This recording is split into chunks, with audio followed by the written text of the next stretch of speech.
Hello, everybody.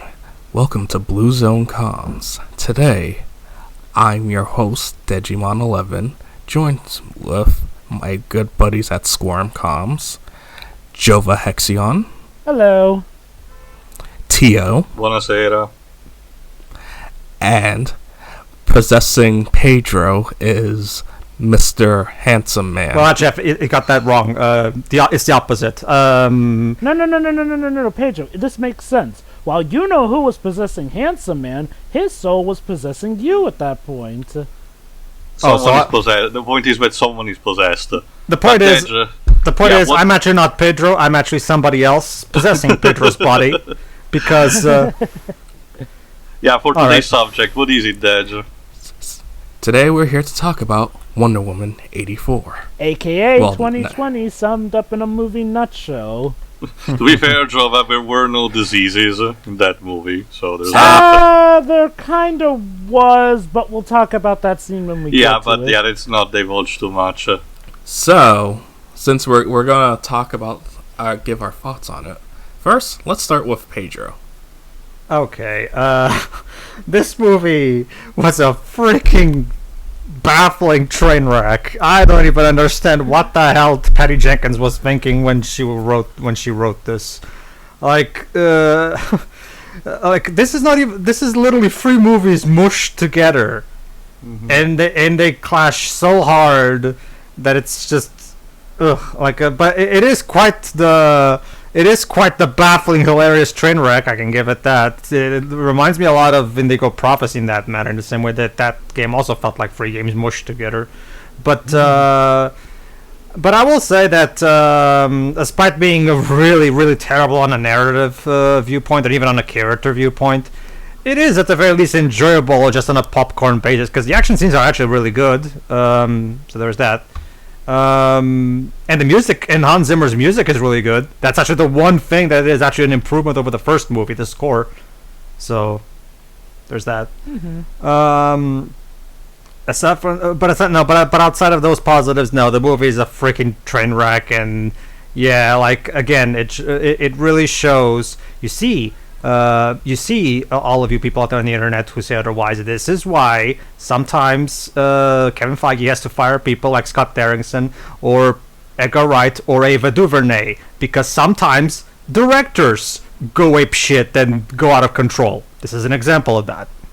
That's why we need that's why that studio needs a Kevin Feige equivalent, someone that keeps that fucking studio under control. Funny you mentioned that, because even though it's not now, as we mentioned in our Shazam and Aquaman commentaries, technically there was at some point someone in charge, but that someone was Geoff Johns, who still worked on this movie, but it's arguably the last person that should talk in any capacity about Wonder Woman. But one thing at a time. So basically, so you're telling me that Geoff Johns was leading, but got fired. So now nobody's leading this goddamn studio. Well, no, it's complicated with that, but it's not immediately entirely about what this movie. All right, go ahead. Let me just sum it up. So, wait, Tejo, are you done for the time being? I am. Yes, I am. All right, let's move on to Tio. Pretty simple to say. This one not the worst that the DCU could offer for me. I still personally think that BBS was the worst that the DCU has offered to me so far. This was still very disappointing to me. And clear a step down. Birds of Prey was already a step down after it seemed the DCU had gained track with Shazam, with Aquaman and Shazam. And this one seems to be just stumbling. We'll have to see how things turn out with this Suicide Squad. But that's pretty much it. Alright, and now next we move on to Jova, since I know he has a lot to say, so no one interrupt him for 5 minutes. You have a timer. I will just say it like this. It's a step up from Birds of Prey, but it is a massive step down from the first Wonder Woman movie. And it really is disappointing after it seemed like the DCEU was getting better. And you know what? I'd say the DCEU is still way better off now than it was back then, but Man, okay, I think this movie sums up a lot about the stance with Jeff. Wait, hold on. Are we also counting Joker for the DC No, EU? it is No. not. It is, by as we mentioned, a complete story on its own. And as such, it should be treated. Sure, with Crisis on Infinite Earths, Warner Bros. Has declared that all the live-action DC stuff is condensed into a gigantic multiverse. But unless they specifically mention that two types of story coexist in the same universe, they can have potential crossovers. But that's literally it. If something stays on its own, it still stays on its own. Also, Dave, way to go on breaking your own rule about not interrupting me. Gone. Anyway, okay, I will say this though. I do count Joker as the live-action DC superhero movies getting better as a whole. It's not a part of the DCU, but I'd count even Joker as part of the trend that DC were cleaning up their act. And I think this pretty much sums up the thing with Jeff Johns. He is a great event planner. He is very well capable of being the Kevin Feige of the DCEU. What he is not capable of is writing certain characters, and even though he wrote what some people consider to be one of the most pinnacle moments of Wonder Woman, he's not really that good with writing Wonder Woman herself. I mean, don't get me wrong, that moment is very iconic, but he still doesn't do the best of Wonder Woman, which shows in the script of this movie. Basically, I consider this movie good overall, but just barely. Like, I'd have to give it a grade of, like, a C-. Like, congrats, you just managed to crawl, beaten and bloodied over the finish line. But is it really something to be that proud of? I'll just say it like this, though, and I know Dej is probably going to disagree with me, but I'm going to say it anyway. The Sonic movie was one of the few good movies of 2020 that actually managed to live up and surpass its hype. And yeah, I know the hype for it was for all the wrong reasons. But the Sonic movie actually did manage to come out and be a legit good movie. Which, okay, I'm not going to act like we haven't gotten any good media in 2020. We've had plenty of good media, but it feels like media as a whole really took a hit in 2020. Be it Well, from most the of, pandemic most of the stuff was delayed to 2021 because of the pandemic anyway. So yeah, and then a lot of stuff that studios didn't have faith in was just dumped into 2020 as well. Like it's with both movies and video games this year. Even comic books, Jova. I don't know if you watched Linkara's review, one of Linkara's reviews, but the official comic book adaptation of Rise of Skywalker was cancelled. Yeah, and apparently we may have to just get in an omnibus form here. But sorry, go on.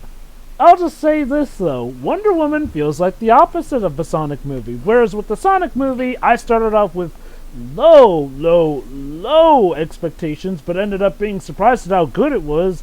Wonder Woman took me for a loop. I had very high expectations based off of how great the trailers were, and I kind of got disappointed by the ride here. I'll just say it like this. It's technically a good movie, but it has a truckload of flaws, and it alarmingly takes a lot of cues from Amazing Spider-Man 2, the worst live-action Spider-Man movie that Okay, there is. thanks for stealing what I was gonna say, you thief. Well, I was kind of saying that during my watching. Girls, anyway. but we can discuss this later. Come on. Anyway, Dej, the floor is yours in regards to your initial impressions of this movie. Oh boy, really? Wonder Woman 1984 can best be summed up as a superhero movie made before the MCU was a thing, when superhero movies were still trying to get their footing. It tries to capture the energy of the Sam Raimi Spider-Man films and the Christopher Reeve Superman movies, especially with the villain. Mm-hmm. But, again, it's forgetting the reason that there's a reason why stuff like the Spider-Man trilogy, while still good in their own right, they wouldn't, if they were made today, we'd all hate them. I wouldn't say we'd hate them. We definitely Or we wouldn't notice- like, we So like at would the be same like, with the same level, that's yes. well, Fair enough, yeah. Or simply put, standards have reason. Simple as that. But while I do appreciate the sincerity of the product we have, unfortunately, what the end result is a hilariously dumb movie with a stupid and contrived plot points, terrible choreography that wouldn't look out of place with the CW shows right now, especially that one infamous Supergirl clip, and it comes off being as stupid as The Amazing Spider-Man 2. You know, it's funny you mentioned Supergirl because I'm actually going to point out how this movie feels like it takes a cue from the Supergirl movie of all things. And yes, folks, that was actually a thing, but you'll know it when we get to it.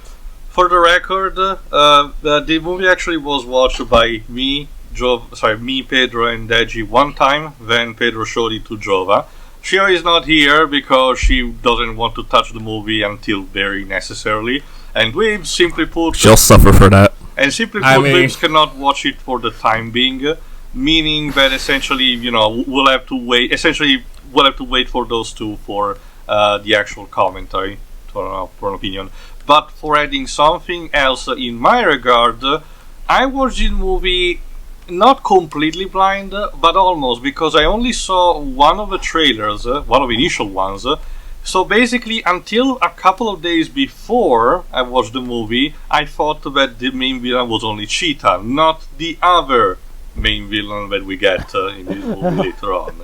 That's a good point. But anyway, since Deji might actually ask it, to sum up very briefly what the movie is about. It's an interquel set in the DC Extended Universe before the events of Man of Steel, but after the events of the first Wonder Woman, specifically in the year 1984, as mentioned in the title. And it showcased Diana struggling, in the world against, in this particular case, a stone that grants the wishes of everyone, and particularly of two people. The end. Whoa, so that's the Cliff Notes version. Now let's actually dig into the nitty-gritty of this movie. So let me start this up actually by discussing the trailer here.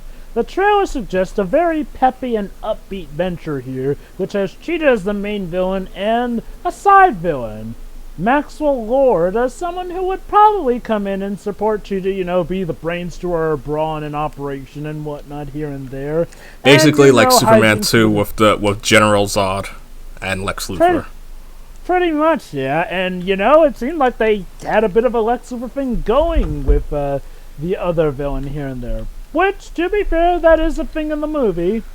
However, the upbeat 80s feel and a lot of other stuff, well, only kind of lasts for 20 minutes of the first bit of the movie here. Oh, it comes back in bits here and there, but it is not the dominating force. And I know what you're thinking. Well, maybe the trailer was supposed to fool you in a sense. No, it feels like one of those cases where the trailer just lies or didn't know what the hell it was talking about. Maybe a combination of the two. Maybe it's a trailer that's supposed to convince you to go see the movie, no matter how. Especially, it did its job. I also get the idea while Maxwell Lord was not shown, but all in due time. So let's actually start with the movie here. So we start with the island of Themyscira. With the returning actress of Robin Wright as Diana's aunt, who you may remember died in the first Wonder Woman movie, her mother Hippolyta, but this time Diana is a little tight, going up against full-grown women at, I guess, their equivalent of the Olympics? Pretty much. Like essentially, they have to do horse racing, and at some specific checkpoints, they need to throw their spears, or, whatever the projectile... Arrows. A projectile, towards a target, which gets colored by the respective Amazon, and then get to the finish line. But, apparently Diana, who is ahead despite being a child, because I'm guessing superpowers probably helped out with that, unfortunately falls off her horse. So, she improvises a bit, She essentially slides down the hill and lands on the horse. Skipping one of the checkpoints. Oh, that's pretty nifty, right? Well, it turns out, nope, that's against the rules, and she is halted before she can cross the finish line first. Now, I guess we can assume that, that you have to hit a target, even if you accidentally miss it, I suppose. Because otherwise, God help you if you accidentally miss it while riding on horseback. But basically, Diana is reprimanded for cheating and trying to take out the quick way.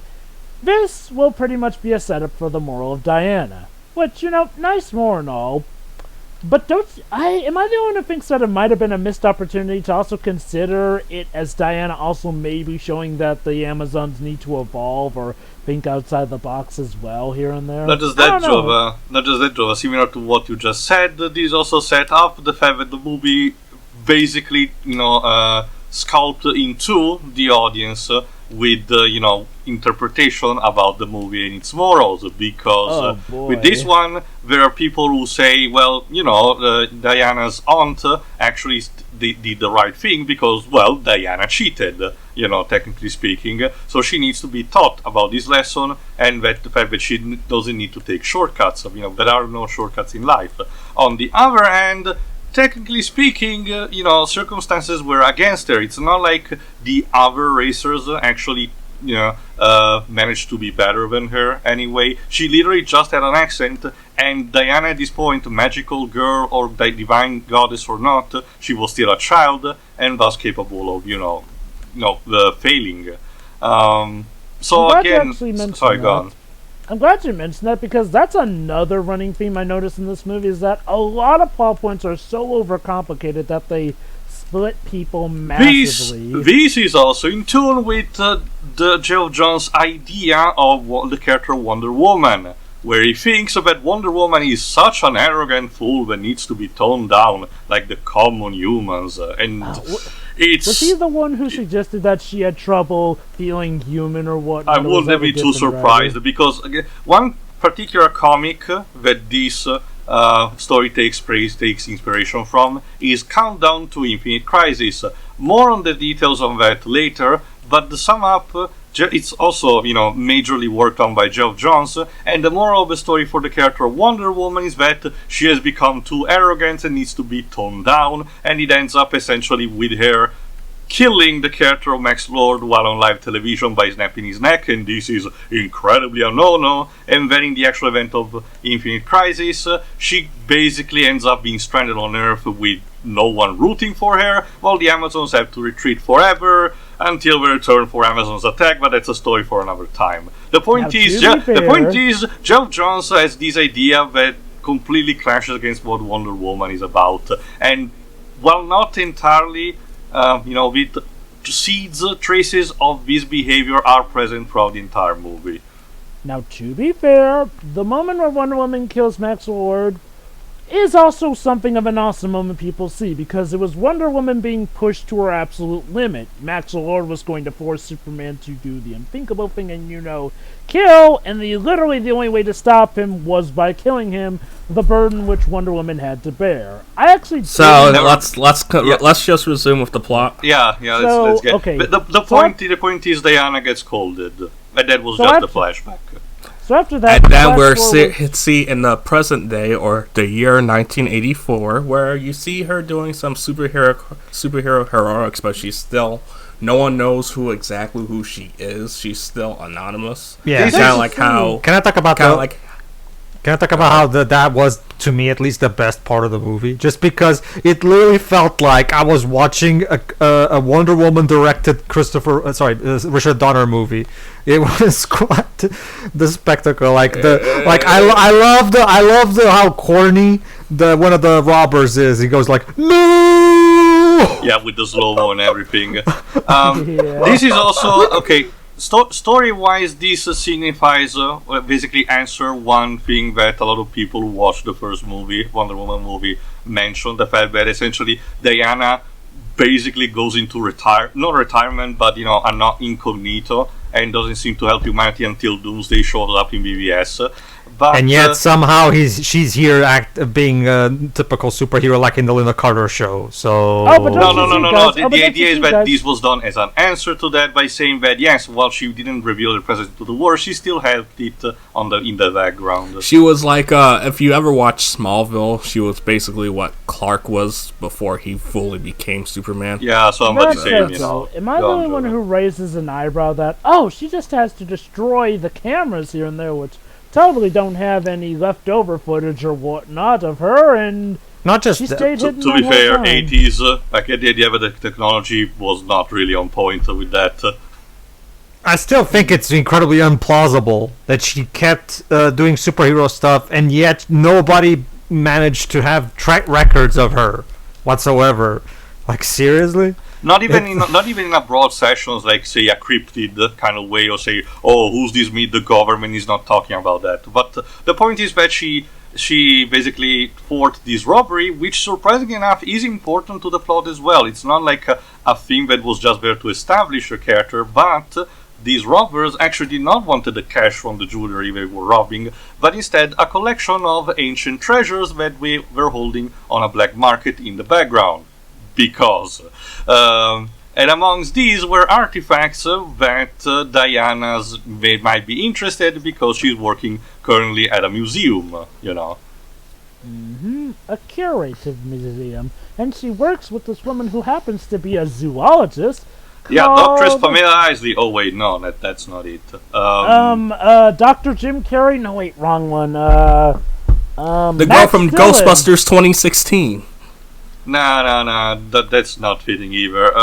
No, that's who she is. Same actress. Basically the joke is that I kept forgetting. Electro, Jamie Foxx, I forgot. Yeah. The jokes aside, basically this character is, pardon me for forgetting the name, essentially the human who will become the character of Cheetah.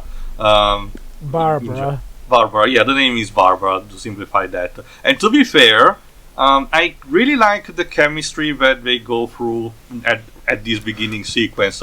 Barbara has this stereotypical appearance that, oh no, she's a nerdy with glasses and literally everyone doesn't care about her, kind of like, Electro in Amazing Spider-Man 2.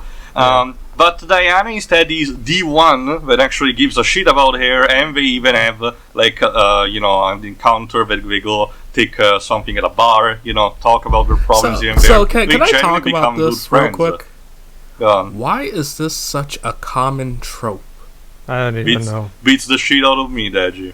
My guess is that nerds are all these comic book movies are written by nerds who were kind of antisocial back in school, and this is their way of like, oh, I'm gonna create a character who's just like me, and look at me, like, see, all of us nerds, we can be friends with these superheroes too. See. Why would you make yourself evil, though? Okay. I do kind of get it. The idea that the person who gets picked on and tormented by society can snap and become a villain here and there. It sort of is to the point where Peter Parker is some subversion of the thing. Like, he was a nerd who got picked on, but he thankfully ended up being a hero, and that's arguably only because his uncle was shot and killed, mind you. I will say this, though. With Barbara Ann Minerva, and yes, that's her full name, Barbara Ann Minerva, I will say this. She is actually one of the versions of that done better. No. Wait, hold on, let me finish. The problem is that she doesn't get nearly as much screen time to actually have it function properly. I'll say this. She's done better. Which is ironic, considering this movie is 2.5 hours. Yeah, 2 hours and 30 minutes. So, okay, I'll say this. Barbara Ann Minerva is not too annoying, and, I get her character-wise. She wants to stand out, but doesn't. Also, she's a zoologist, which I guess... No, Joe, don't you know? We mentioned first and foremost that she's a geologist. The fact that she's a zoologist, which should actually play in the part of the fact that she becomes Cheetah, is barely mentioned, and maybe once or twice we get a shot of her near the statue of a cat, which has to be, the symbolism behind that, like she's fucking Catwoman from Batman Returns. Yeah, okay. Can I talk about this with Cheetah? I get it. Sometimes the foreshadowing that someone is gonna become this kind of villain, from something as much as their name to everything they do before they finally make the switch, I get it. It can be overplayed. It can be a little too cliched or annoying. That said, though, it feels like they went the complete opposite route here with Barbara Ann Minerva. For those who don't know, in the comics, Barbara Ann Minerva was the third Cheetah. She's probably the most recognized Cheetah, though. Basically, she was the Cheetah who debuted around the time that the Bronze Age was starting to prosper here and there. She was the first Cheetah to actually become an actual cat girl here. Why? Well, because of a botched ritual or something, and she wasn't a virgin, and Yeah, I don't supposedly really have killing- experience with Cheetah, so I have to rely Okay, on you. let's just move on, please. Anyway, The though. point is I don't that want to dwell on that. the point that I mentioned is the fact that I like the bonding that Diana and Barbara get, at least at first here. It feels Hey, actually Tio. genuine. Hey Tio, speaking of bonding, soon enters in this other little character called Maxwell No, Lord. this is not Maxwell Lord. That's the basic point of it. I would like to make that Deji's life easier and to summarize incredibly. This is not Maxwell Lord. This is Saul Goodman.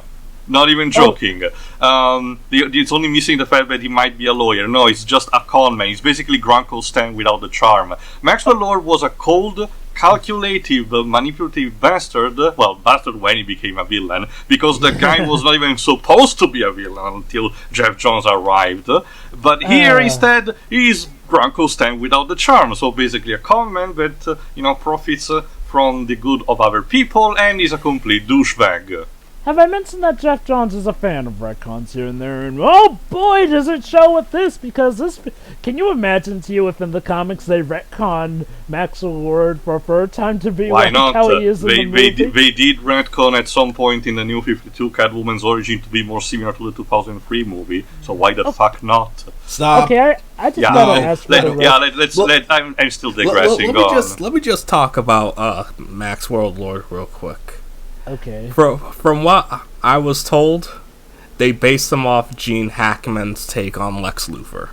And it shows, and you know what? For as much as I hate the fact that he's called Maxwell Lord, I flipping love Pedro Pascal's performance in this movie. Like, honestly, the character is actually pretty interesting. He reminds me of the villain from Warriors of Virtue. He gets sillier and sillier, more over the top as the movie goes on. Which is hilarious in its own. The problem is that this completely debauches what the original character would have been. Of course. I take that it's similar to what the MCU eventually did, first did with the Mandarin, which had so much backlash that they had to retcon it with a short, saying to the fans, no, don't worry, we understand, we'll fix this shit in the future.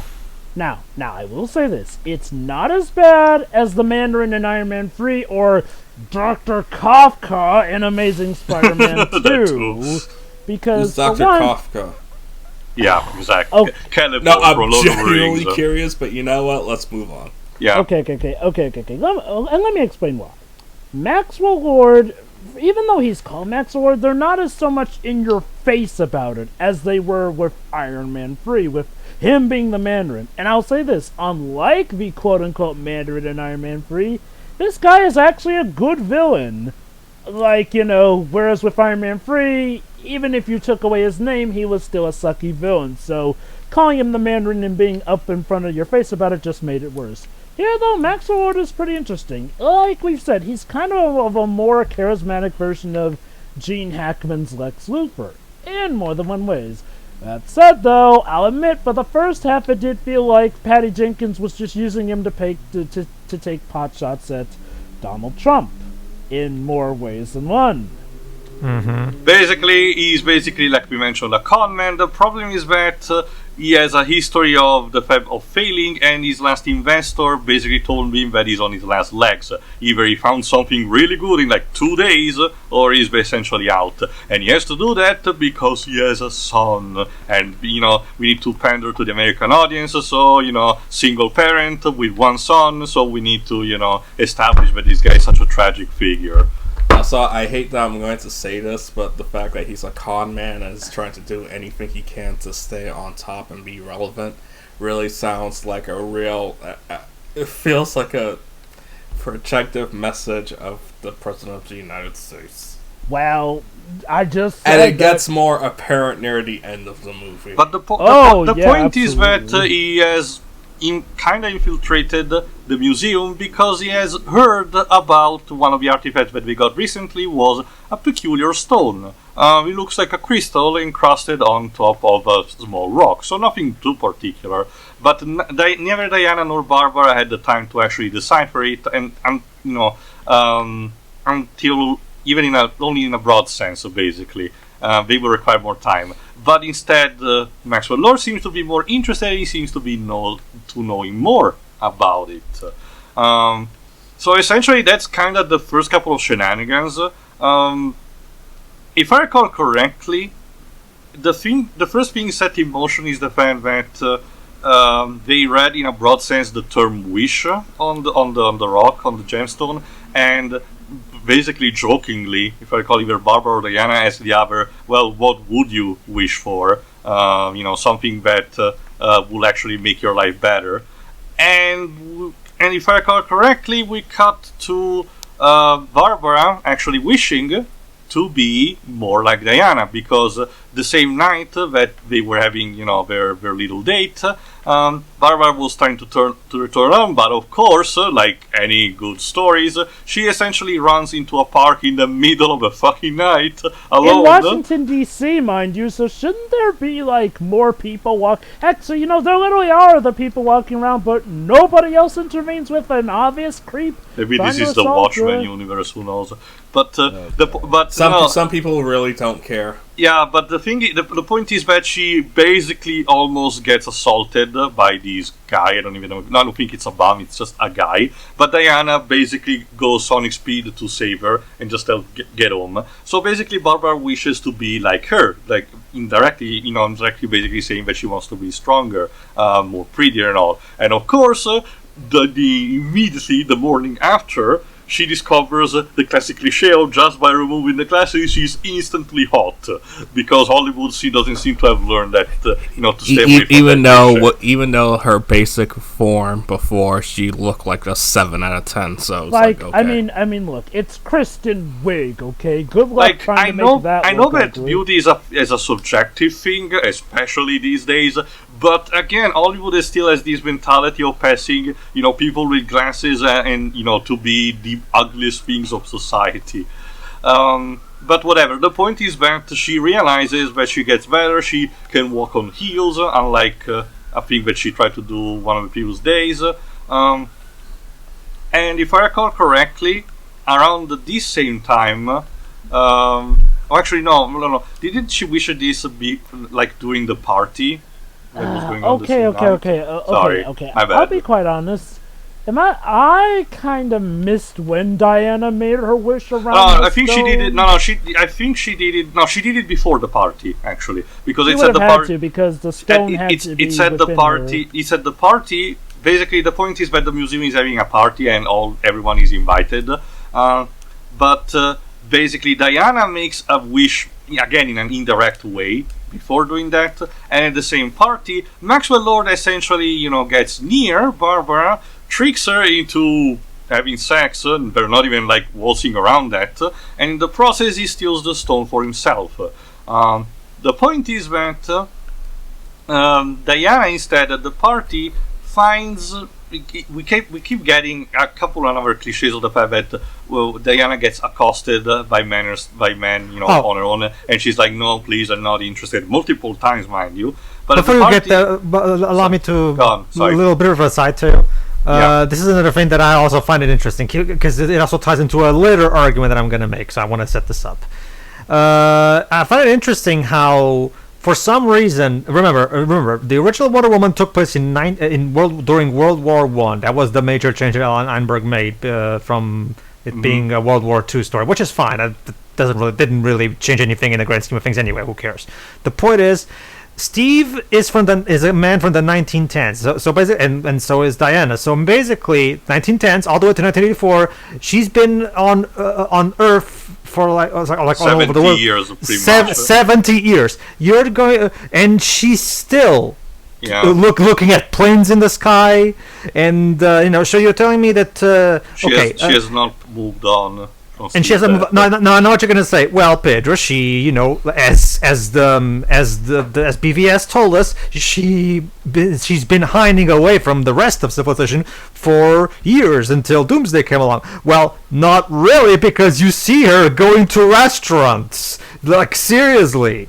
Wait. I think when she means hiding away from civilization, she means making her presence known as a superhero, as a superheroine. Yes. Okay. So she's not doing anything Wonder Woman wise. I still don't really buy that, considering the opening. But aside from that, in public, making her presence known. It's like, hello, kids, I am Wonder Woman. I get that, Deji, but I'm talking about her as Diana Prince. As Diana Prince, however, she's still going around. She has a job as an archaeologist. She has work colleagues, so she has met people throughout the years, clearly. So you're telling me that she hasn't been able to find a friend or... She's an introvert.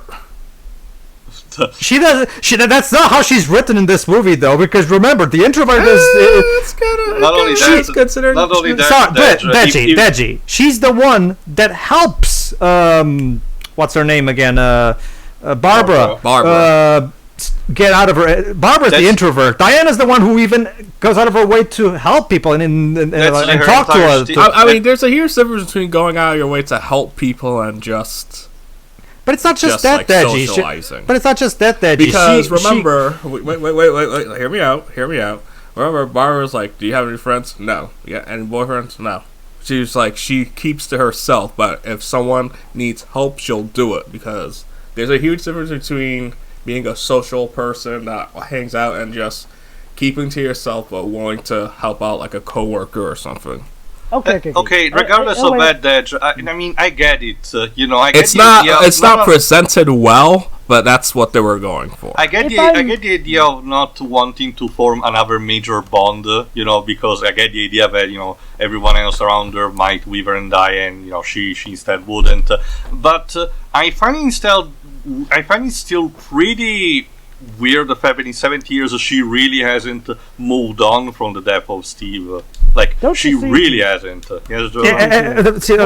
Immortalities. Let me try and finish my point, though, because you didn't let me. So she hasn't moved on at all. So the fact that she's so completely unable to move on without her first love, that in itself is also kind of a questionable writing on part of Diana, because Diana has never really been the kind of character that has been that has been defined by her relationship to anyone, not even Steve. So so this idea that Diana would spend 70 years not moving on from Steve's death, because it's just really, not to mention, remember, this is for a movie that's supposed to be for a character that's supposed to be about female empowerment. Remember, this is actually why the creator created her to begin with. It was all about that, and to begin with, anyway. It's kind of a no-no to write her this way, if you ask me. Go ahead. Once again, I get the idea that this is Geoff Johns that thinks that he needs to give Diana some kind of fallibility. So he's like, oh no, she totally still grieving from the death of her ex-lover. Yes, Jova? If I may, a few points. One, to be fair, as was established in Batman v Superman, Diana was still doing stuff on the down low here and there, so I can see how that might extend to her social life. Point number two, as is shown in, the early bits of the movie, yes, friends of hers have grown old and died, which is probably why she doesn't connect to people as much. I mean, I guess, of course, the only time where she finally becomes attracted to another person, it's to the goddamn Batman, of course. But... well, of course, he is Batman. And, and to be fair, point number three, this movie does have that burden of being the bridge between the first Wonder Woman movie and Batman v Superman. That being said, this movie, which is technically a prequel to the movies that take place chronologically after it, it does fall into that trap of, oh my god, there are these incredibly huge stakes that I really have a hard time believing never got brought up in later stuff here and there. And it's just a bit hard to believe that Diana wasn't more well known of, given what happens during the climax here. So I'll just say it like this. It goes both ways, and I see arguments for both camps. However, I do notice that it unfortunately falls into the pit trap that a lot of prequels or integrals fall into as well. Speaking of which, how about Diana's wish? Basically, at the party, like I mentioned, she has this running thing of being accosted by men and refusing that.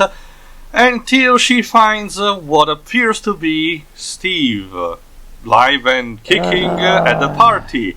This should not be possible because, as we know, Steve had been essentially vaporized in the previous movie. But, and this is the answer that a lot of people were questioning from the trailers. How did Steve get technically resurrected? Magic. The answer is, not just that, the answer is, it did not. His soul possessed a person that the movie refers to in any capacity, including the credits, as Handsome Man. Okay. Hold on. I know you guys have a lot to say, but I just want to get this chestnut out of the way. The movie overcomplicates stuff that did not need to be this complicated here. Yeah. Hence this plot is contrived.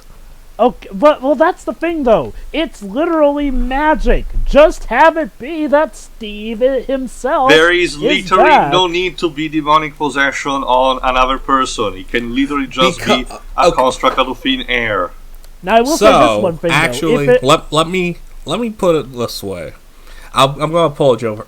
Okay. It's like this. The movie later establishes that the Wish Stone is basically a monkey's paw. Yeah. Yes. But here's the problem: you can't have Steve coming back, possessing another person, and Diana slowly losing her powers. Just choose one or the other. Okay, that's the problem. See, the whole Steve possessing another man, that's apparently not the price. No, that's not the price. The movie doesn't even. So what's the point? I don't know. Right. Deji, you have to ask Patty Jenkins and Jeff Johns. Yeah. Okay, Deji, you pretty much bring up a point I have, though. Why couldn't that have been the price? Like, imagine the implications, the trauma, or them actually thinking about what would happen if, Steve has to be possessing this guy. What if he had a family or a life of his own? No. He is literally just... Pretty much after the party, they go bonking the shit out of each other in the bed. And that's why I wanted to make sure I did this tip. So not only are Pedro, take it away. Not only are we writing Wonder Woman in a way that is very questionable because. Again, you could just read the comics as written by Gail Simone. Like Diana has never been a character that was like that. Yes, she loved Steve, but if there's one thing Wonder Woman has is an incredible capacity to love. She doesn't need to grieve over Steve for so long. But back to Handsome Man. Yeah. So basically, what you're telling me, Diana's first thing. Okay, so my boyfriend just came back thanks to my wish on the stone, and he's inhabiting the body of this guy that I'm not even gonna bother figuring out who it is. In fact, we're right now in his house. Actually, because to be fair, when they go bonking, they go to her house, not his house. Actually, no. If I recall, it's still like his apartment because he does mention about what the life of Handsome Man was. I'll double check. They did mention that? I literally thought that. I'm double checking right now. Because I remember Handsome Man was trying to figure out which clothes to wear, but I thought they were specifically at Diana's apartment. Yeah. I just saw it too. First they go to his house, then we see that scene where they're walking at street at night, and then we see them in that high tower where Diana lives. All right, there you go. Good thing I have the movie right here in front of me, so I can double check. So basically, we can all agree that the very first thing that they did was bang, right? Let me just finish, though. Pretty much. Yeah. I mean, they never say it, but come on, they were in bed, clothes off, and everything. And here's where the movie gets flat out uncomfortable because and yes, I'm sorry, audience, but I'm gonna have to bring this up because it's an elephant and I must address it. This movie also is a showcase of the hypocrisy that goes on when it comes to dealing with these matters because Diana and Steve are taking full advantage of this poor man's body to have sex, and the guy is completely none the wiser. She doesn't even try to, at the very least, make sure this guy's okay or anything. or anything. Hey, no, that guy got to sleep with an Amazonian. I think he's Okay. But he alright. doesn't remember it. Hold on. Let me that's- actually address that. The major problem that is the fact that we never know what Handsome Guy thinks about this until the end, where we know that no, he has no memory of the experience whatsoever. So technically speaking, no, he did not knew about what was going on, and technically this means that he did not give his consent to the whole thing. Exactly. Okay, Which also show, which again, I'm sorry, but I'm gonna have to bring this up. Now, picture for a moment, everybody, if this was the same situation on another movie, but the genders were reversed. Imagine if it was a dead woman possessing another woman's body to have sex with another dude. Right now, if that was the case, this movie would be being now right held to the fire, and Patty Jenkins would have been already fired from Wonder Woman 3 if that was the case. But it's a man being taken advantage of, so it's okay. Okay. So I'll say this.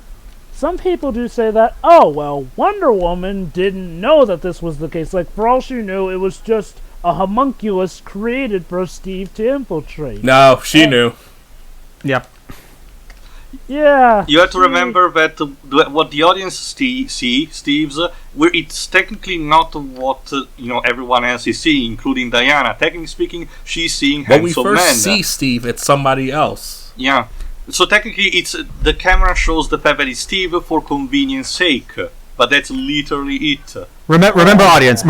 Right after they find each other, they go to Handsome Man's. I'm not even kidding, by the way. That if you check the credits, that's his name according to the movie. Handsome. this poor guy doesn't even have the luxury of having a name. But yeah, no. Remember, audience. They go to his apartment, and Steve and Diana even talk about.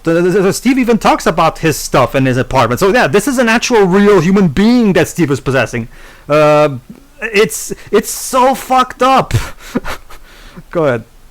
It really is. Like, okay, look, had the movie gone with the idea that okay, and let's say for the sake of argument that Diana didn't know.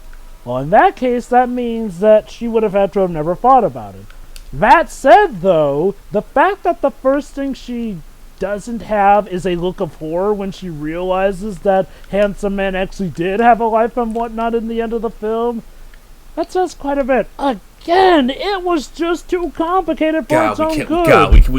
We can't dwell on this for this long. Okay. The point is that this is fucked up and not in character for Diana. The other big thing to take from the entire night is the fact that Maxwell Lord now has the stone, does basically a wish loophole and ask for his own body to be the stone. He will be the conduit that will grant the wishes to everyone. So the stone dissipates while he gets essentially superpowers. Why did he have to make a needlessly convoluted plan? Why can't he just wish that he had unlimited wishes? I guess, to be fair, from what we've established, the stone always has something of a price to it, so, And, okay, to be fair, Dej, you know the old saying, no matter what you put for, a finite amount of wishes is never gonna be enough. He wanted it, to have absolute security on that. Remember, Deji, what is there to wish but more? I'll bring this up when we get to Ronald Reagan's thing. Okay. I also hate how when we're first introduced to Maxwell Lord, he has this obnoxious commercial that you can do anything you want and you don't even have to work for it. That is the laziest, scummest. It's such he is a con artist. Like I said, Bronco's fan without the charm. Okay. So let me put it like this, though. I will give him this, though. He is a shrewd villain, thinking outside the box here and there. Essentially, what he wishes is that he can have the abilities of a stone, and that somehow translates as the stone dispersing itself into him. He doesn't snort it like, say, Snowflame with cocaine, but it's pretty close. It is pretty close. God. And what a missed opportunity that was. The point, it's funny because Snowflame is actually being presented again in DC Rebirth recently, Jova. But the point is that now he being the stone, immediately from the day after, shit start eating the fan because he is the stone, which means that he cannot fulfill his own wishes. But if he convinces people, by silver-tonguing into saying, "Oh, don't you wish this thing happened to you?" And then saying it, he can get away with it, and then taking something from them. As exemplified in his first action, traveling to a fictional state, which, if I recall correctly, is the equivalent of a fictional Arabian, Middle East state that the DC universe tend to have, even in the comics, and essentially convince an old tycoon to give up his property for the sake of making his country great again, complete with wall. Yeah, subtlety be damned. Okay. Now, I will say this, though. I do like the ingenuity of this plan, though. A villain... Wait, he wished the wall, right? No. Basically, it was part of it. Basically, he wished the fact that his country will be delimited, so no one will get inside it. All the people that he did not want in his country will be expelled outside. This is also one of the big reasons why this movie reminds me feels a lot like a Silver Age adaptation, because people have to understand. Some people have to understand that. Comic books having social real life parallels is nothing new. That was the whole Captain reason. America is literally for the most part, that was the whole reason they were invented to begin with. Superman versus the Ku Klux Klan, anyone? Exactly. So it's not like this idea is out of place necessarily. To be fair, the idea of if Donald Trump was a president back in the 40s, you can bet there would be a comic of some superhero fighting a Trump-like guy. The problem is that this kind of stuff is kind of viewed as kind of cringy nowadays. However, if this movie was at the very least more self-aware of its cringiness and just went full Silver Age, that would have been fine for me personally. But yeah, it is. At the same time, it also tries to take itself seriously about this. Pedro. It's technically a long story, but essentially, satire comic book, including stuff from the big two, has kind of stopped doing things generally pretty much since the second Obama administration with Barack the Barbarian.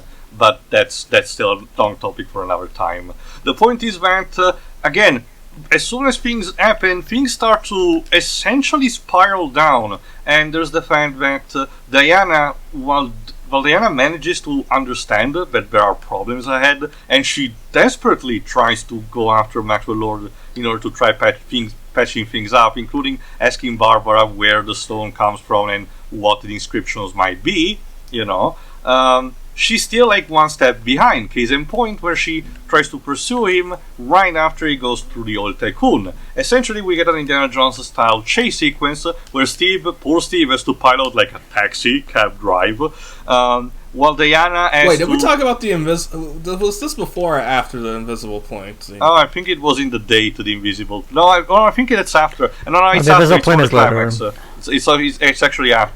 Well, I think it's immediately, because that's how they get to the Middle East. They have to actually steal a plane. The problem is that we get the joke that was in the trailer about the fact that Steve doesn't know how radar works.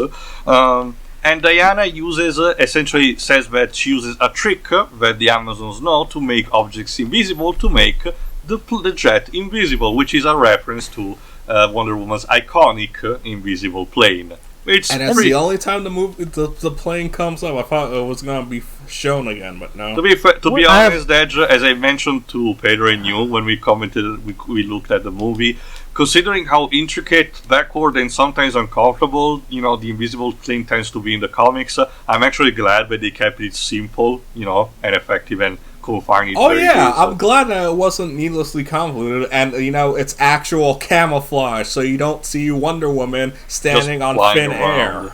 That being said, though, I have questions. First off, how the hell is a World War I pilot able to command a 1980s plane? It's a pilot, Pedro. That means he can pilot any flying vehicle, whatever. Okay, I can explain that. Wait, here's my explanation. Skywalker in episode 1. Here's my explanation. No. Go on, Dev. Shut up. That's why. Okay. Also, and we're not mentioning Star Wars here. No, bad. I have another question though.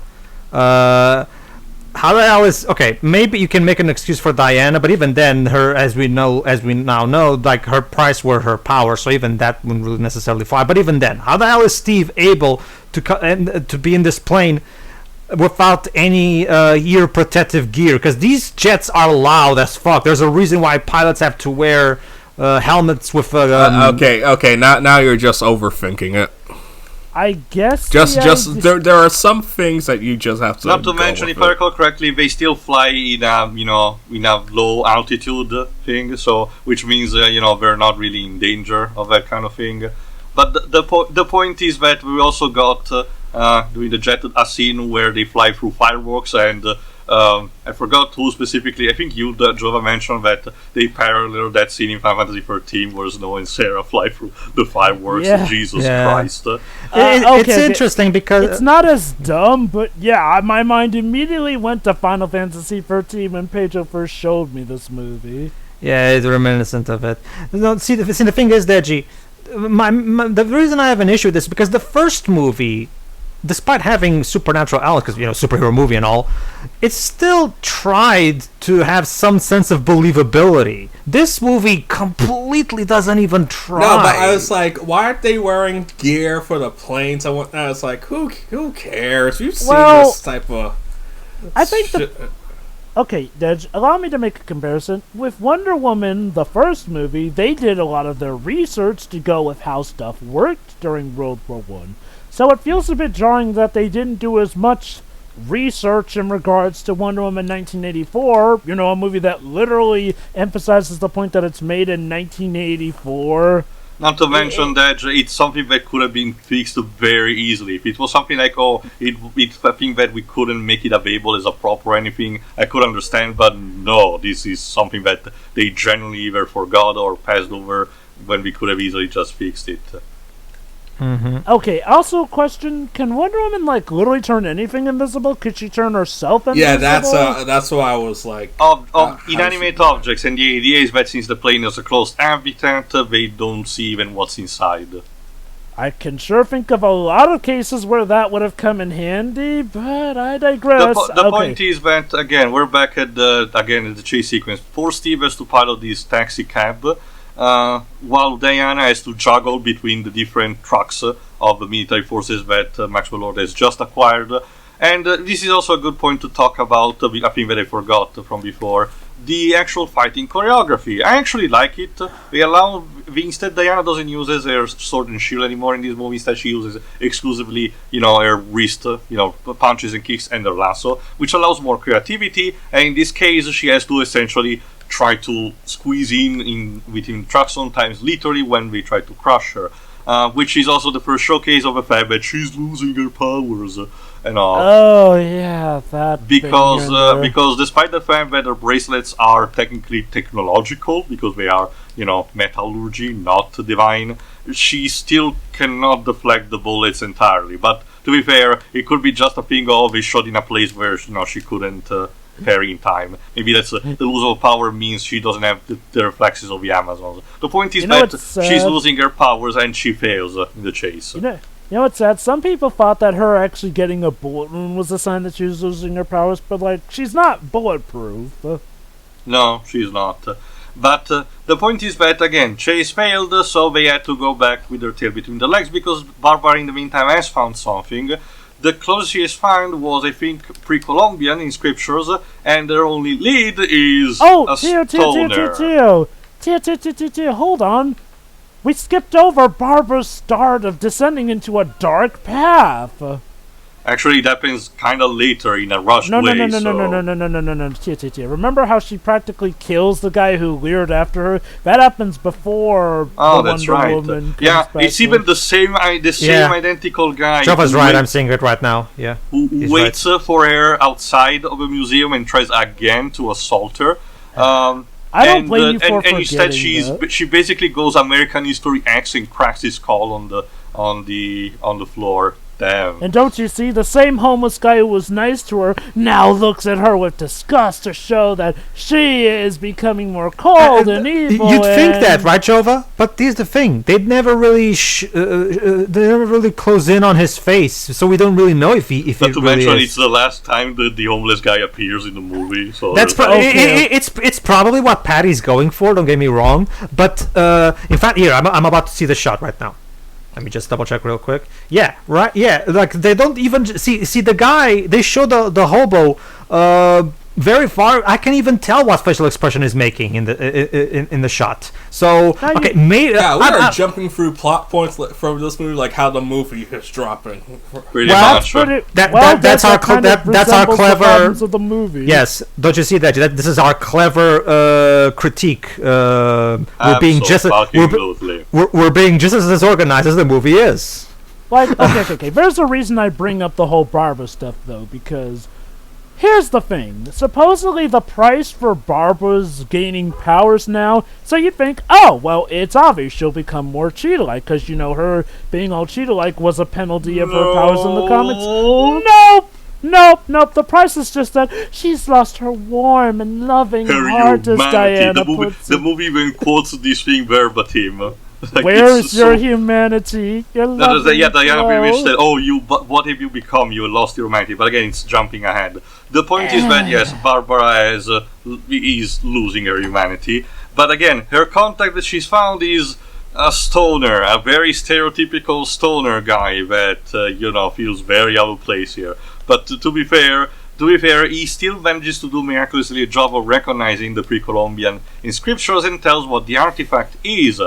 Okay, I don't remember specifically the name, but we mentioned Trickster God of Pre-Columbian Age, which apparently is also a character in DC Comics, so it's pretty legit, which is the one that is created. Essentially, the Pre-Columbian Loki, when you get down to it, and essentially it's what we said before. This is where Diana learns that to give is to get is to lose with the stone.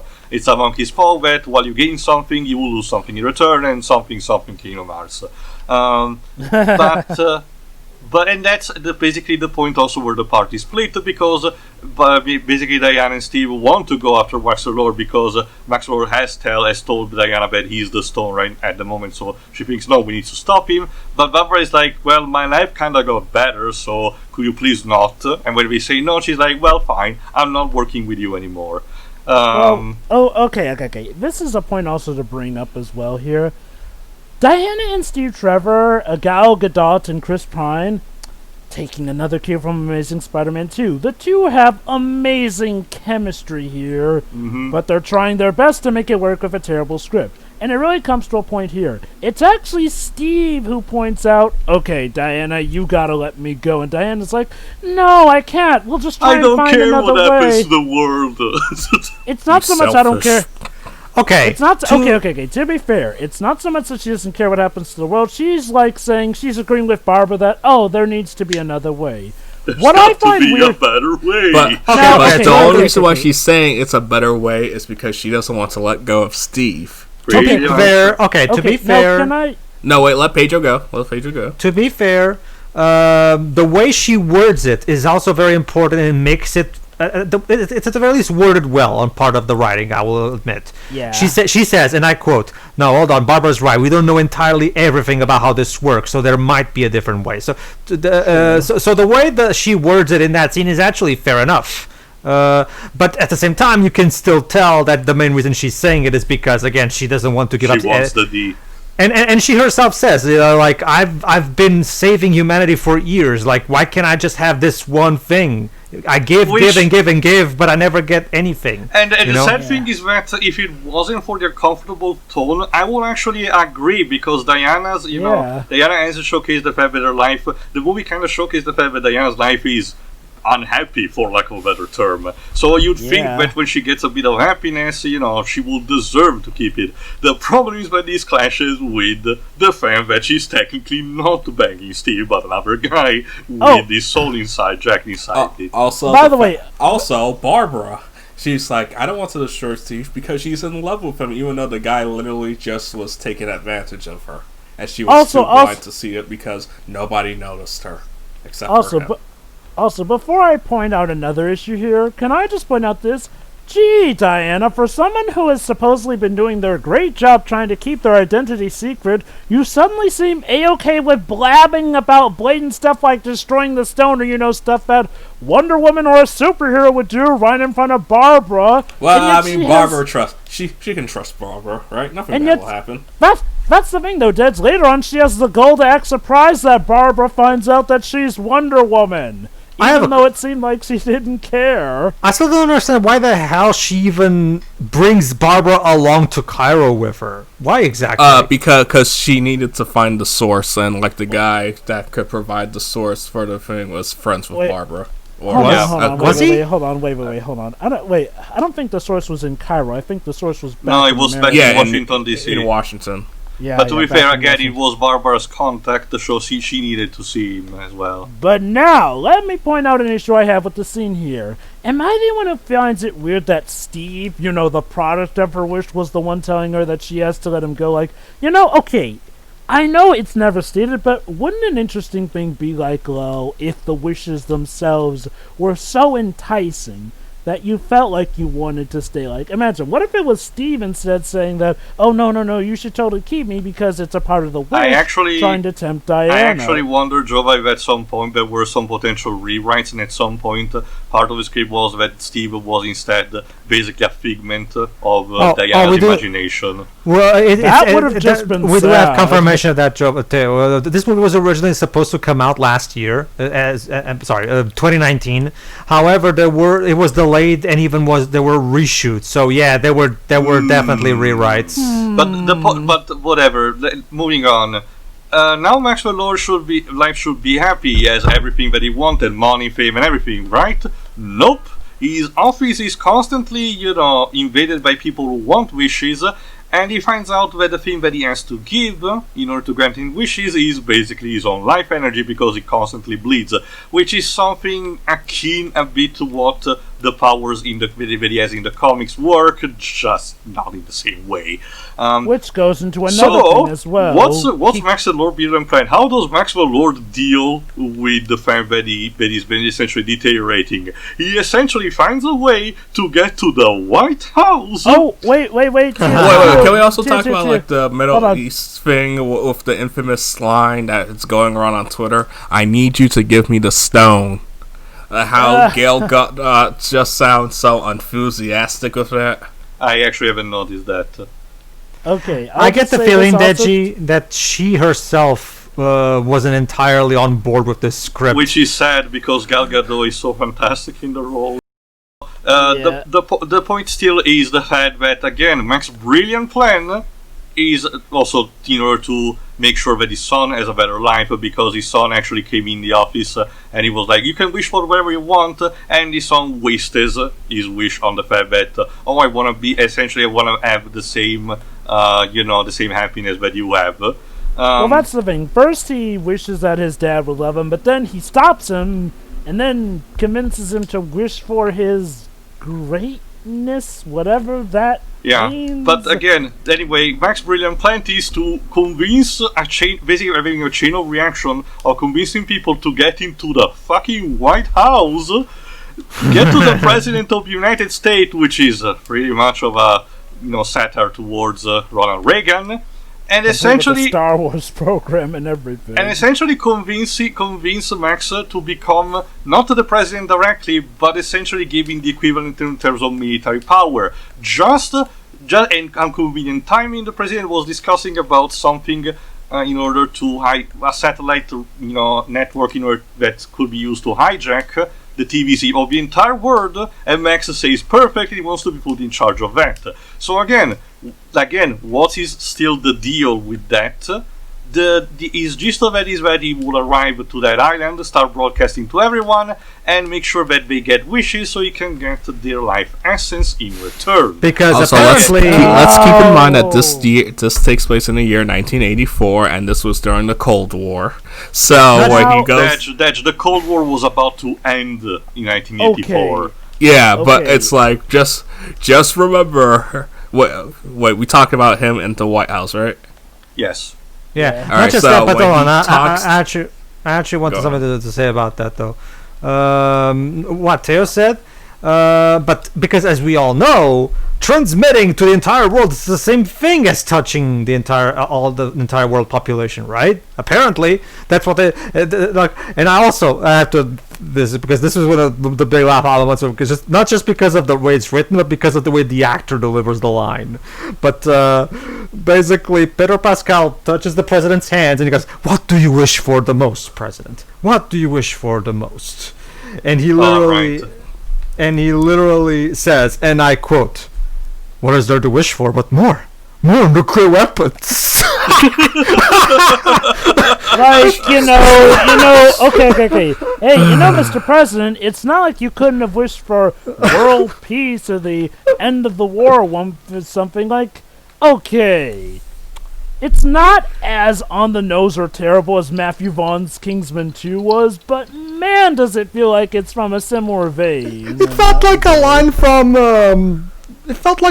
American Dad or something. Like, seriously. Man, it's so weird seeing Pedro Pascal being in 2 disappointing sequels. Again, it feels exactly like he was in the Kingsman 2. He was Whiskey. Yeah. I haven't seen that movie yet. I hated what they did with Whiskey. Whiskey was such a great character, but they dicked him over at the last minute. Also, fun fact of the casting: Pedro Pascal was in the Wonder Woman pilot show. Wait, seriously? The one? Yes, from 2011. Oh my God. Pedro Pascal should just go to Disney and go, "Guys, I'm signing an exclusive contract with you." Like, no. Well, remember too, he's the Mandalorian, so he's fine. But it's just that you know what, Disney seems to be the only one casting me in good roles. So, but anyway, no. That's the thing. It feels like an American Dad joke, except it's played straight. I know, right? And okay. You think that's bad, folks? This is where the movie gets legit insane. Classic Silver Age comics insane. Yeah. Okay, so as you know, Maxwell Lord can only really do his wishes powers by touching people. Of course, it only works once per person. Once, he gets to somebody who he's already granted a wish, he can't grant another wish from them. So what's his plan? Well, apparently in the 80s, the 1980s, we in America had developed, this proton technology. What is this? Apparently, it's something that will beam an image from every TV, which means that the particles are somehow touching people, and that will apparently allow Maxwell Lord to grant the wish of everyone who is so much as watching a television or whatnot, because that counts as touching. This is starting to sound like a bad comic book plot. Yep. I mean, look. No, okay.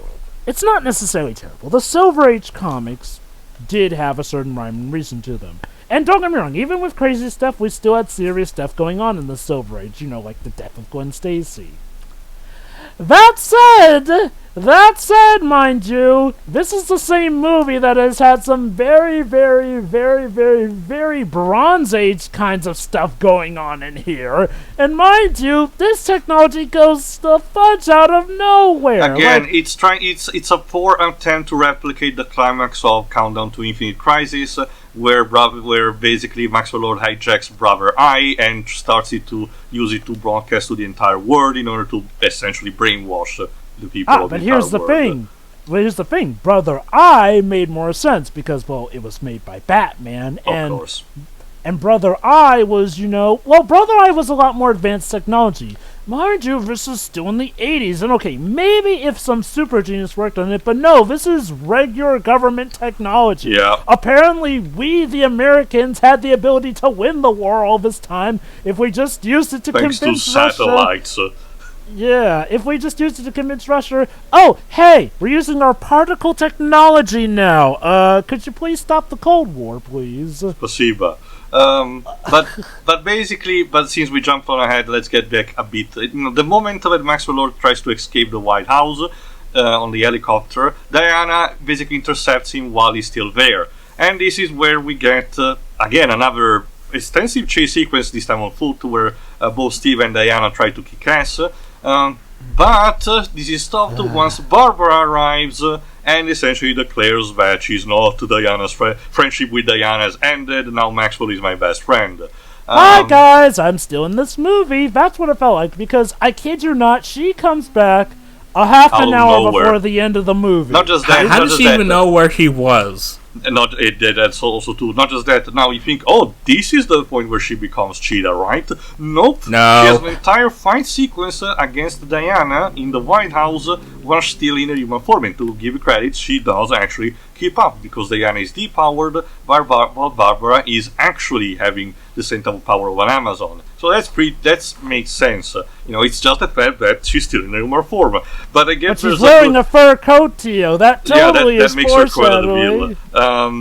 But again, the point once again is the fact that Diana goes through her entire speech, tells her, "Oh, you're losing your humanity," but it's not enough, and both Barbara and Maxwell manages to get away. Completely also.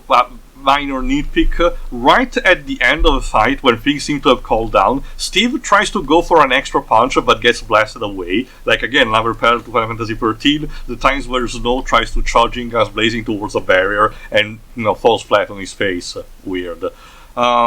But again, the point is that Max climax territory. Max and Barbara essentially are on the island, and thanks to the magical satellite broadcast that touches people because particles and shit, Maxwell guarantees everyone's wishes, which means absolute chaos, because as you can imagine, if a lot of people make wishes, things overloop with each other, And this is what I meant by saying that this is kind of 2020 in a movie nutshell, because everything, and I do mean everything that can go wrong goes wrong. The world's already DC is already in chaos, and it got to the point where it's like Steve is like, "You have to let me go. Look at you. You are weak.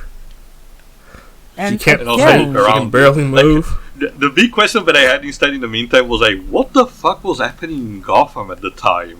Yeah, okay, and this is where I have to ask. Okay, you remember how I mentioned how it's kind of hard to believe that the events of this movie were never touched base on? Well, okay, the entire world is in chaos, we'll have to get to that. Let's just talk about how Diana's character development gets.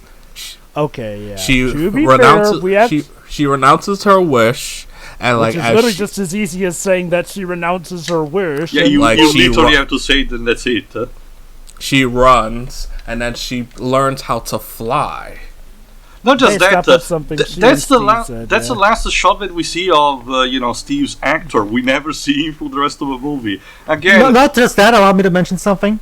Right after she says farewell to Steve and says, "I renounce my wish," which basically implies that makes it so that Steve leaves and Handsome Man finally regains control of his body. This means that Diana just left Handsome Man right there in the middle of a fucking war zone to have to fend for himself. He'll be fine. Jesus. To make it clear, everybody. Right now, there's actually a hashtag on social media, "Justice for Handsome Man." This poor man has been completely mistreated by our fucking hero and protagonist. Java, it does reflect a bit 2020, considering the first meme of that year was the webcomic about that guy that was supposed to make a point about PewDiePie, but instead everyone started rooting for him instead. Oh my god, you're right. It's actually real. But whatever. Again, let's get to the climax. Again, the climax takes place on that island. But this is she has regained her power and started magically to learn how to fly. Where did you learn to fly, Joke? She forgot how to fly. She uses a MacGuffin that was established a bit earlier in the movie. This magical suit of armor, which is straight out of Saint Seiya, mind you, that was used by supposedly one of the oldest warriors of the Amazon, their equivalent of Hercules, essentially. Asteria, I think that's the proper name. Also, can we talk about how when Diana learned to let go and started to fly, it was basically like how in that one villain of Korra season 3, when he learned to fly with his girlfriend died. And yet, I can't believe I'm gonna say. Well, you know what? No, Wonder Woman did it fine as well. That's it, though, guys. Also, the lightning scene, Wonder Woman the thing that they kept hyping up. Yeah, the one scene that everyone thought it was awesome in the trailer, it's just there for a split second. Yeah. and that's the thing. Apparently, nice. she forgot. Apparently, she forgot how to fly because she never flies in BVS or Justice League. So what? Is it like she didn't have enough happy thoughts around the time or something? Oh my god! But or maybe she realized what's her face? Patty Jenkins. Yeah. Patty Jenkins, yeah. Maybe she realized the Snyder stuff is a mess and she can do her own thing. Okay, now, ladies and gentlemen, how's that Ben Affleck Batman movie going? What do you mean it's canceled? Actually, it was re-rolled into BB Batman instead. And to be fair, Ben Affleck kind of stepped down due to health issues, so whatever. Anyway, ladies and gentlemen, welcome to the part where everything gets even more insane. The End Climax. So, this is a bit of an interesting chestnut here, but believe it or not, Patty Jenkins wasn't too happy with how the ending of the original Wonder Woman meant. You know, because she would have preferred something that wasn't a big, overblown CGI fighting mess as she described it. So with this movie, she finally got to give us the ending she wanted to give us, and yep, this is why. CGI this is exactly why the DCU fanboys and people like Edgar Wright and Ava DuVernay are don't understand. In order for a franchise like this to work, you need to have someone in charge making sure the directors don't. You can't just allow the directors to just do whatever the fuck. You need to have someone to tell you no. Exactly, and remember, Deji, before this movie came out, Patty Jenkins on interviews was constantly boasting about how, unlike with the first movie, she had full creative control this time. So she fully owned this movie. Like this is all her fault, according to her. Guess what, Miss Patty? With great power come great responsibility. Okay, so let's describe this climax here. So Pedro Pascal's Maxwell Lord here basically goes to, well, this island where the we already mentioned but Jova, how can we make this more insane? Okay, so let's literally make him Donald Trump by basically having him give an address to the whole world. I'm looking at an article right now. She said that, yes, one of the influences was Donald Trump. Nah, you think? Anyway, it's so obvious. Like we mentioned, the fact that, Maxwell Lord is using these magical, satellite dish in order to grant everyone's wishes, and as a result, absorbing everyone's life fantasy. But since he's so generous, he absorbs most of it into him, that he gives a bit to Barbara. And this is supposed to be the reason why she turns into Cheetah. No. I just don't out even... of fucking nowhere. Because the next time when we see Wanda is donning her golden Saint Seiya armor, she finds Cheetah in the Cheetah form that is an ugly CGI mess, to be fair. Okay. It's not the worst thing I've seen CGI-wise, but I honestly think she's worse than Doomsday. I gotta be honest there. I will say this, though. I can see why they shot it at night, though. No, that's not even night shot. That's a clear day-to-night shot. Yeah, so I have to say, Barbara was looking pretty good for her audition for Cats. Yep. Okay, she still looked better than Cats, but that's not exactly the point. Is that now we have essentially sorry, go ahead. The point is that essentially now we have a CGI fast fight scene in the middle of this day-to-night shot, which is a shame because the choreography, like I mentioned, is pretty good, but it's mostly ruined by once again the CGI and the fact that it's a day-to-night shot, which makes everything confusing and barely visible. Also, why was Diana dressed as Goldar?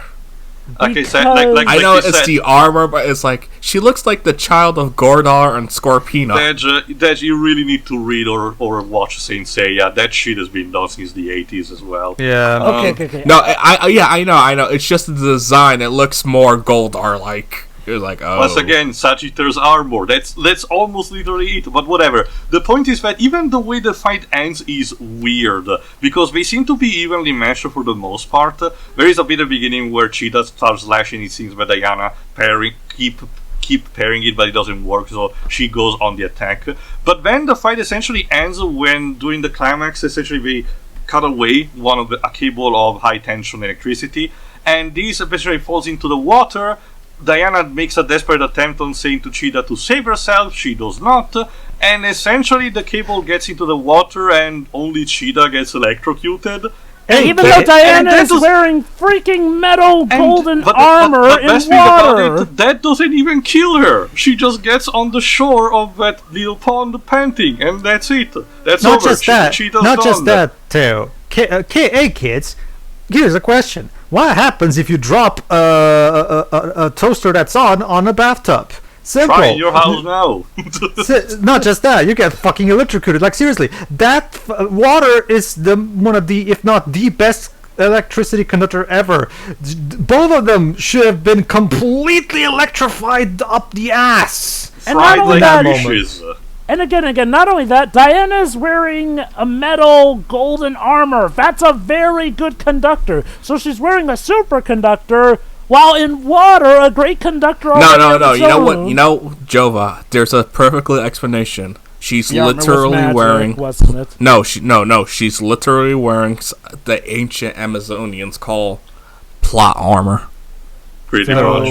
so that's Again, why I she brought honestly the don't- armor. Fuck it, we're off the rails now. I honestly don't Pretty even. much. I honestly don't even remember if in the comics she actually has electricity immunity. But whatever. The point is that again, Cheetah, the main arch nemesis, the Joker equivalent to Wonder Woman, and that's your big climatic fight. Which it looks pretty cool, but it has this lame payoff at the end. Okay. Can I just say this? At what point did we decide that Maxwell Lord was a Wonder Woman movie?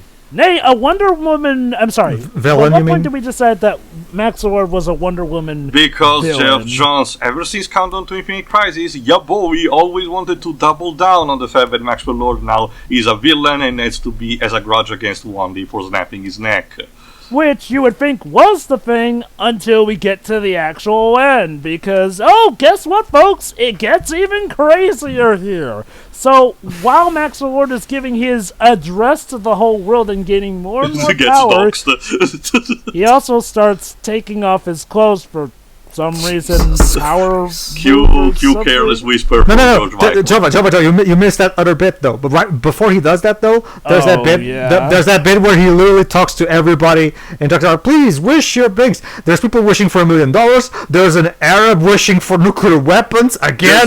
There's an Irish immigrant who wishes for every Irish to go back to their town, and then she gets an heart attack. What the fuck, man? No, because no. she The reason tells she gets the a heart Irish attack- immigrant, "Go back where you belong," and then the guy says, "I wish you were dead."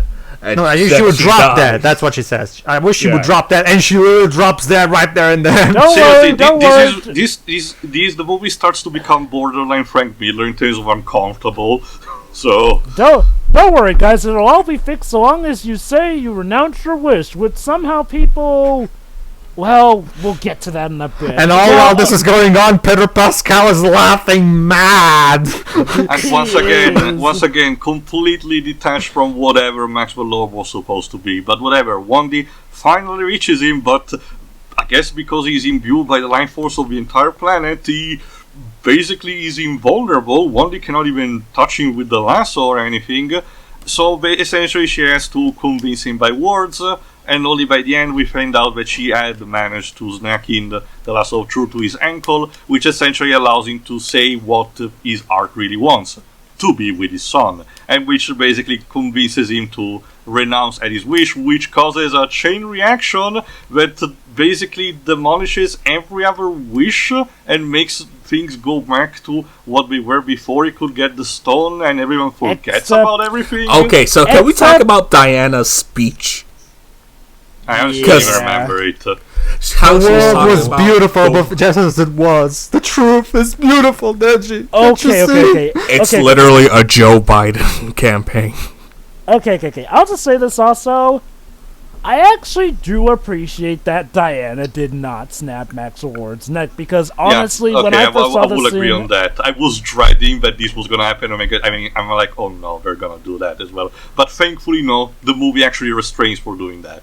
I'll admit, God. okay, the idea of Diana redeeming Maxwell Lord by talking to him and eventually getting him to see the error of his ways, that's actually not a bad move. In fact, that actually does reflect a If certain anything, degree of if- Diana's character that doesn't always get remembered as much. The fact that she is mainly about compassion. Yeah, she's not above killing enemies when it absolutely calls for it, but she's also the hero who tries the best to redeem her foes when she can as well. Hence why her rogues gallery isn't always as remembered as much because, well, she kind of rehabilitates them along the way here and there. Speaking of that, by the way, the last shot that we get of Barbara is back in her human form. Once the whole with her clothes now in tatters for some reason, even though she was naked. With the whole shebang about wishes getting revert happened, so it's left ambiguously if she renounced to her wish as well, if she get her powers or not.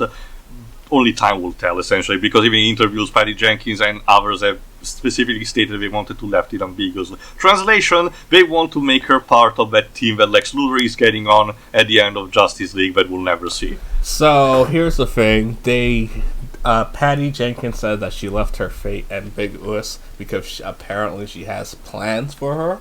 So why not just make it clear that she'll be back then? I don't know.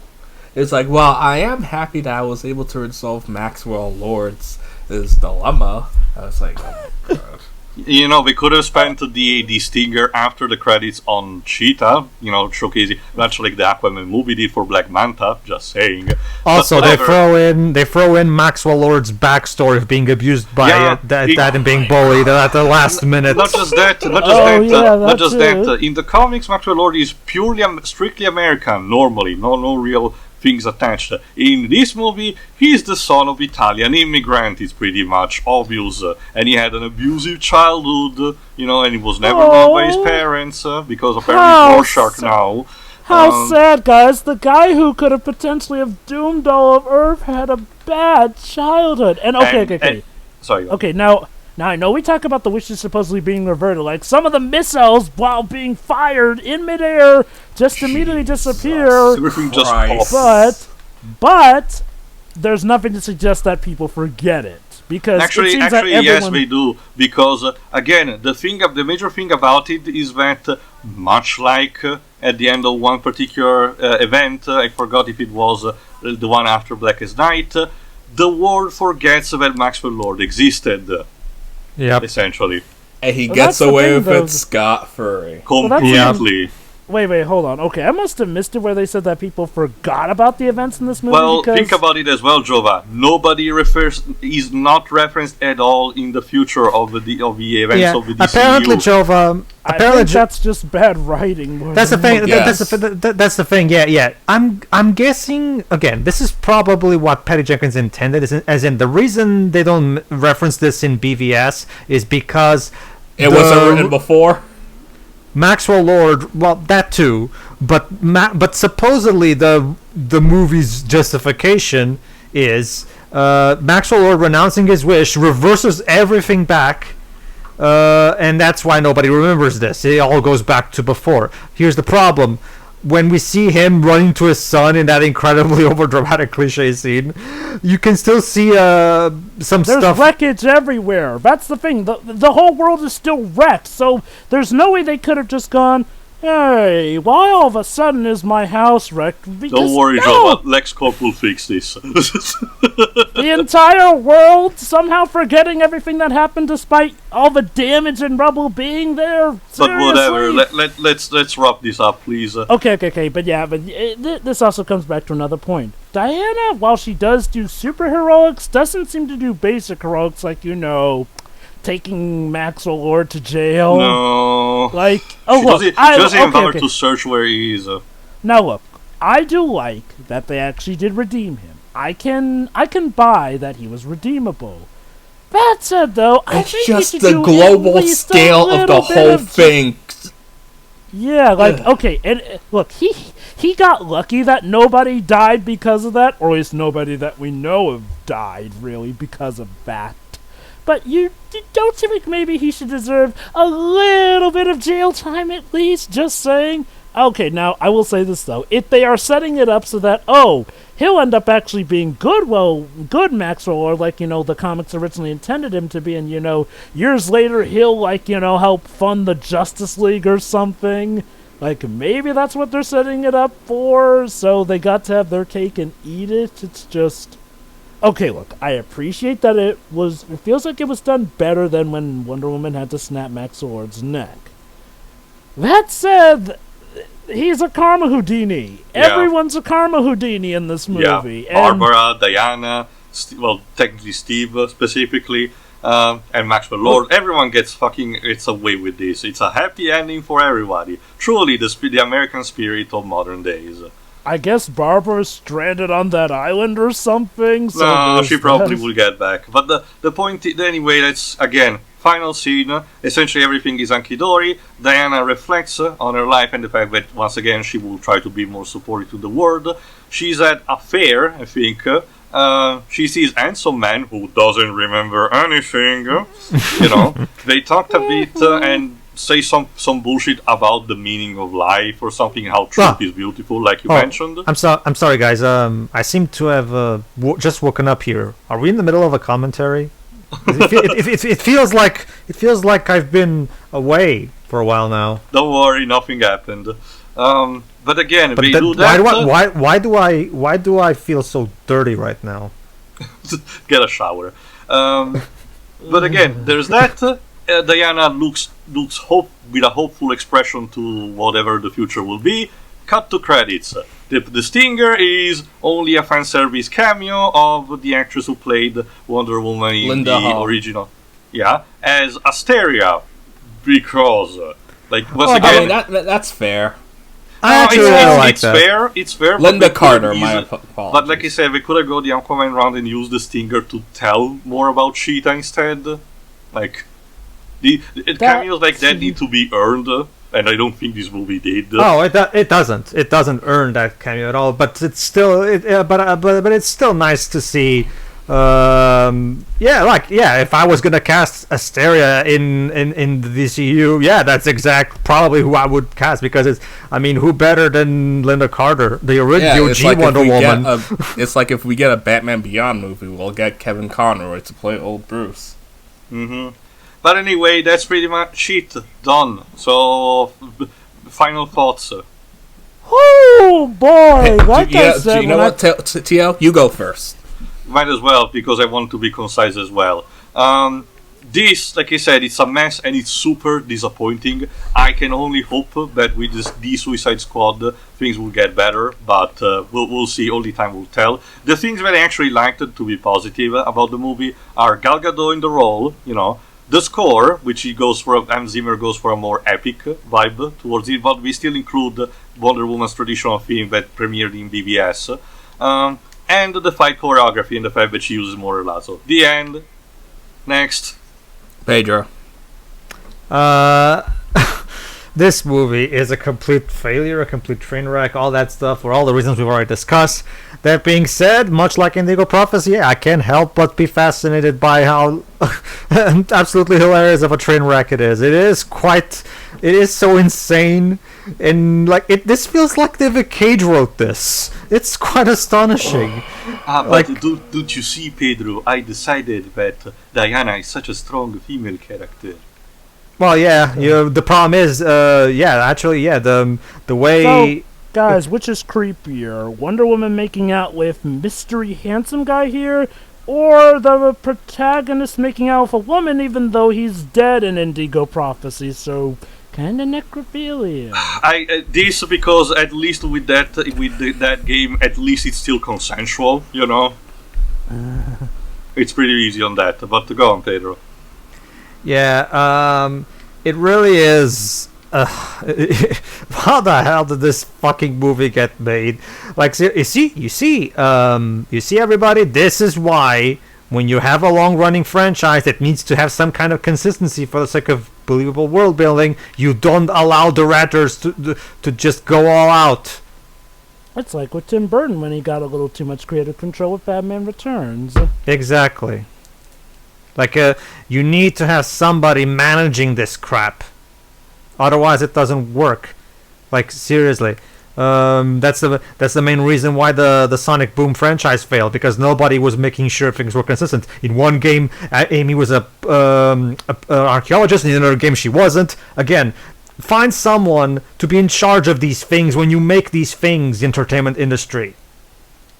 Seriously, is it really that hard? But anyway, the point is, this movie is a colossal train wreck. and it really shows that that DC Films still has a long way to go to reach. They're better than they were back when Snyder was in charge, but they still have a long way to go before they can properly become a. Wait. There is one advantage DC will always have over Marvel. Well, They were the first ones to win an Oscar. with Suicide the Academy Squad. Award-winning Suicide Squad. Oh God! I'm just gonna say it. Doctor Strange should have won Best Special Effects. There you go. Yeah. Yeah, honestly, I feel like Star Trek Beyond should have won. Well, actually, no. Was it the same year? Yeah, same year, 2016. Oh, okay. Well, I guess. Regardless, Suicide Squad shouldn't have won that Oscar. Yeah, that's your drafting factor. That movie is just Hot Topic, the movie. It really is. Anyway. And of all awards to Anyway, win. is that The part is the movie sucks, but it's a glorious train wreck that I can't. It's an incredible train wreck, but I just can't look away. I'm done. Sure. Alright. Okay, yeah. I'll just say it right now. It was an insanely fun ride when I first watched it with Pedro, but the more I thought about it, the more problems I noticed. I will say this. I still do think it's overall a good movie, but it's barely that. There are 3 good plots here that are fighting each other like gladiators in a coliseum for dominance here and there. And at the end, well, none of them really seem like they win so much as they shrug their hands and call it a draw, essentially. For better or for worse. Jesus Christ. Oh, boy. There are a lot of good ideas here, and there is a lot of good execution. The problem is when the movie overcomplicates stuff for the sake of overcomplicating it. And again, you literally have magic, something that did not have to be explained, but you chose to make it convoluted, and worse, give us terrible implications in certain cases like Diana's wish here and there. God damn it. And again, the movie does not do a good argument for suggesting that the world would not remember. Hey, guys, remember how we nearly destroyed ourselves by making all those wishes here? Yeah, let's just agree never to talk about that ever again, or even put it in the history books, or, have anyone bring that up before. Okay, I can maybe buy that nobody also heard Diana over the calls, because maybe she's just speaking to Max Lord or something, even though she's clearly talking to us. She literally looks at the camera for that scene, but no, I don't buy that these events never came up again. I don't care how many cameras you supposedly destroyed, woman, you don't erase evidence that easily. Something that our president is learning recently himself, too. Let's go on, keep going, Joe. Come on, we're at the home stretch. Overall, look, it's a fun mess, but DC need to do better, okay? Look, this is like, I hope that this will just be the sophomore slump, the second one that's not as good as the first, but hey, we'll make our comeback with the third one, because this does feel like something that they can bounce back from, thankfully.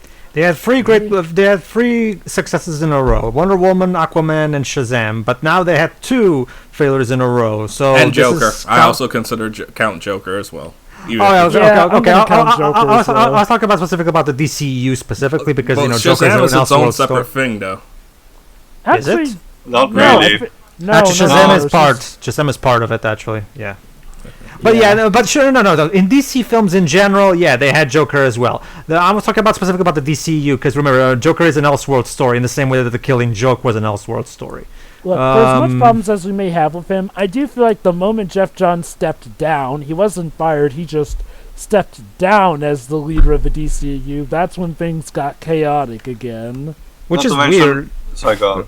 Which is weird because why did he even step down again? Probably to go help the comics division get their heads on right again. Spoilers, very dude on the march. That's the thing. That's the thing with Jeff Johns. He seems to be the guy who constantly gets a lot of the big company endeavors to get their heads out of their asses, regardless of his own flaws here and there. All right. So, that's all you have? Yeah. This movie sucks, man. I didn't even like it when we first saw it, but now the more you talk about it, the more we dissect it, it gets worse. What the hell is this film? Jesus Christ. I still need to see the first one because I heard it's really good, but it's like, what is? Oh, it is. It is absolutely wonderful. Look, I'll just say it like this. In my opinion, it's still the best DCU movie. Let me put it this. This movie flew way too close to the sun. Way too close to the sun. Well, let me put it this way, Deji. Did you like Captain America: First Avenger? Yes. Well, then it's heavily inspired by it. It follows basically the same formula, really. So it really works in the same way. Go ahead. And look, I don't think it's going to hurt DC's reputation because they're never gonna go away. They can just bounce back from this. I'm sure Suicide Squad is going to be fine. Yeah, you guys have told me, but it's just I can't believe that this is even the worst one. I haven't seen Batman v Superman yet. I haven't seen Birds of Prey. I haven't seen what's this movie called? The original Suicide Squad. And people tell me those are all terrible. It's like, man. Yeah, I wouldn't call Suicide Squad terrible so much as it is just a janky mess. Much like this one. Yeah. That's not helping things. No, but hey, if it's any condolence, I'm sure the Flashpoint Paradox movie will probably erase this and every single bad thing from existence. They'll Days of Future past it. Hopefully the end result will be better than what Days of Future Past got us. But, okay, that's 2 bad movies we've seen in a row. I think we need to do a podcast for a good movie. A soulful one, maybe? Yeah, sure. Soul or Onward. We'll do that. Once again, thank you guys for being here. I appreciate it. Yep. And I'll have you. So, Deji, would you be joining us for our eventual commentary of this movie? Fuck no. Wow, props for honesty. Alright, in that case, I guess that's the end of Deji's relationship with this movie, then. It's He was just as honest as the movie was with us, because... Wait, what are you doing? Wait. What are you doing in the commentary? Probably in February, we'll see. Okay, we'll see how my mood is during then. Big mood. Alright, that's about it then. See ya, folks. Yep. See you when we do something good. Bye. See ya. Bye-bye.